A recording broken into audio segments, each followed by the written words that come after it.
பேசிட்டா சுவாமி ஆயா ஏரியில் இருக்கிற வடபத்திரகாளி ஏழுமலையானி மேல்மலையனூர் பெரியாயி ஆய்குடி அம்மா திருவண்ணாமலையார திருவகர வக்கரகாளி வடபத்திரகாளி மங்களபுரத்தில் இருக்கிற பெரியாய பட்டி பெருவனும் பாலாறு சுழுகுமா இருக்குன்னு நம்ம கொடுக்குற முகூர்த்தம் கெட்டே இருக்குன்னு போட்டு அவங்க பட்டி இன்னும் நல்ல நிறகடலாம் இன்னும் 10 மாடு சேரணும். அண்ணா வணக்கண்ணே.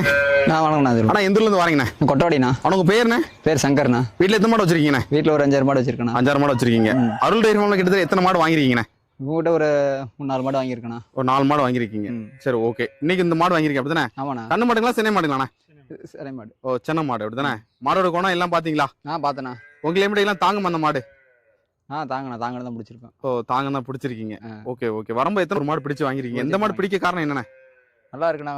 மாடு பார்த்தோன்னே மடிக்காம நல்லா இருக்கு. காம்போட தூரி பாத்தீங்களா? பார்த்தேண்ணா. சுழி பாத்தீங்களா? சுழி சுத்தம் நல்லா இருக்கு. சுழி சுத்தம் எல்லாமே நல்லா இருக்கு. சரி, ஓகே. இவன்ட்ட மாடு நம்பி வாங்கலாமா நம்ம? வாங்கலாண்ணா. பால்லாம் நல்லா இருக்குங்களா? சரி, 1 லிட்டர் பால் நம்ம மேல எவ்வளோண்ணே? 35 ரூபா 1 லிட்டர் பால். சொசைட்டில ஊத்துறீங்களா எப்படிண்ணே? சொசைட்டில தானே ஊத்துறோம். நேரடி கஸ்டமர் கொடுக்கல, சொசைட்டில சொசைட்டில தான் ஊத்துறீங்க. சரி, ஓகே.